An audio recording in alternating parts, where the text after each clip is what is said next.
Good morning. We will start theory of supply. Theory of supply. Now you know theory of demand. Now we will start theory of supply. Now first question, what is supply? What is supply? If you want, please jot it down. The quantity of a commodity offered for sale at a particular price. This is very important. Particular price during a given period of time. This means whatever commodity you want to sell, you will have to sell in a particular price which is prevailing in the market, as well as at that particular of time when it is asked.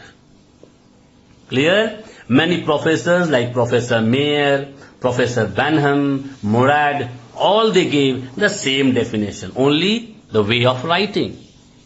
When you will write this definition, you will write in your own language, I will write in my own language. They also wrote in their own language. But the gist was the same. Now, what are the features? Features of supply. What are the features of supply? The first one is desired quantity. What is desired quantity? It means how much producers are willing to sell, not how much they actually sold. Clear? This means how much they have made up their mind. Alright, 500 kg. Alright, desire is to sell 500 kg, but he sold only 350 kg. So we will not consider this one, we will consider this one, because this was the willingness. This is known as desired quantity. Second one, related to price. You know, in the case of law of demand or demand, we studied there also price played a major role. Price increased, demand decreased, price decreased, demand increased. Here also, supply varies with price. Supply varies with price. Clear? How? Suppose a farmer is ready to sell his produce, say anything, rice, wheat, whatever. Alright, but the prevailing price in the market is rupees 300 per 50 kg. Suppose, take example rice. Prevailing price is rupees 300 for 50 kg. Clear? But he want to sell his commodity not at 300, at 400 for 50 kg. Rupees 400 for 50 kg. This is known as related to price. Why? Now this will hamper. This will hamper the supply, because his want is to sell 400 rupees per 50 kg, but government or anyone is asking rupees 300 per 50 kg. So maybe he will decrease his supply. He will not sell so much commodity. So these are the factors which affect supply also.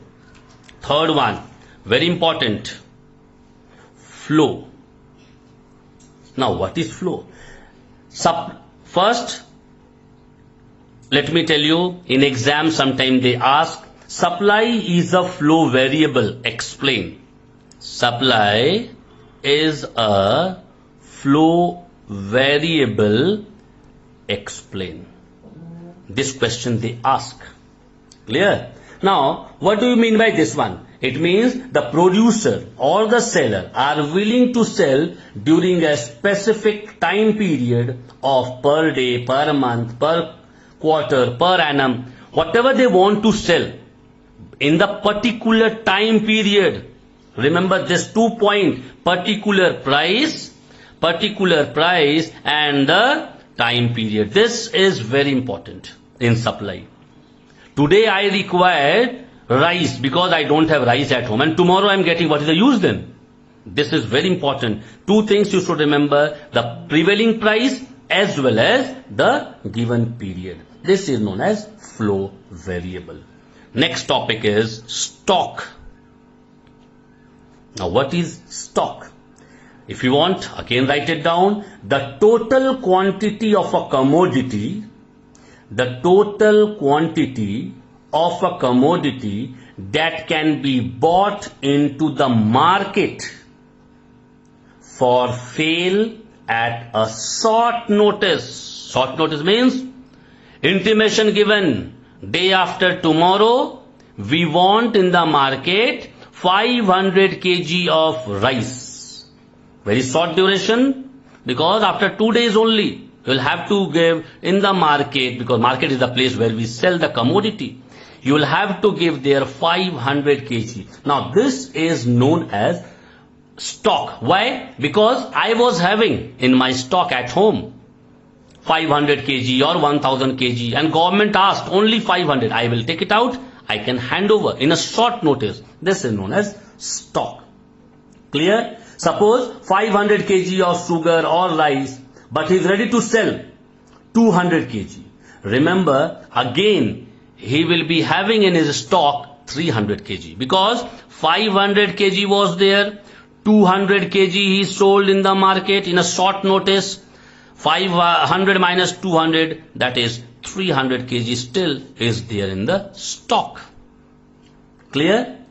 Now easily you can differentiate between supply and stock. No problem. Now we will come to the new topic known as types of supply. Types of supply. Number one. Now this type of supply on the basis of time we will discuss. On the basis of time we will discuss types of supply. The first one, market period supply or instant supply. Both are same, instant supply or market period supply. If you want, again write it down. It refers to the current supply, current, C-U-R-R-E-N-T, current supply of a commodity. Alright. This means time period is very short. Alright. Very short time period to adjust supply. This is very important. Time period is so short in this market period supply, instant supply, that you are getting very short time to adjust. No need to adjust anything. No need to adjust anything. Only they asked, you can supply the product. Alright. Why? Because in this case, let me tell you, even if the price has increased, supply can't be changed due to the lack of time. You cannot say, no, the price changed, the price decreased or increased. You cannot say anything. Why? Already you have taken, you are there in the market to supply instantly. Then and there, you will have to supply it. Maybe you are in loss or you are in profit. Now come the second one, is known as short period supply. Alright. Now, if you want, again write it. It refers to that time period which is not sufficient to make major changes in supply. There, in market period, no chance only. But in this also, major change you cannot do. Major changes is not possible. Clear? You cannot do major changes as per the demand. Alright. Suppose they asked you that give me 500 pieces of LED bulb, and they suddenly changed. No, don't give LED. Give me maybe tube light. It is impossible. It is impossible. Major changes you cannot do. Third one, long period supply, which is also known as normal supply. Alright, long period also known as normal supply.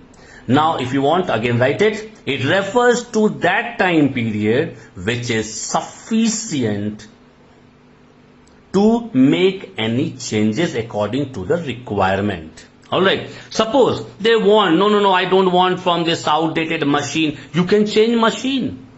You can change easily, you can change machine, you can bring new machine because you have long period.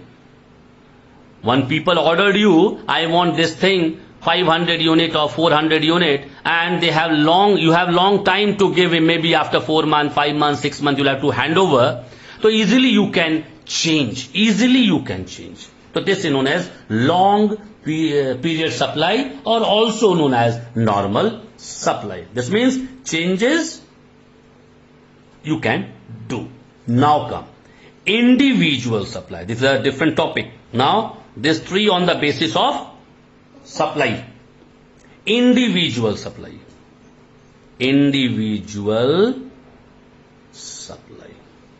Now what is individual supply? Quantity, write it, quantity of a commodity which any one producer, one individual, one producer or one firm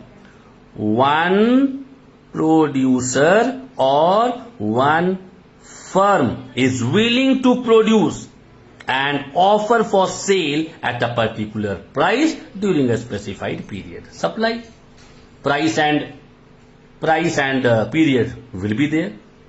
Alright, one producer, one firm, they are ready to sell in the market in a specified period and a particular price.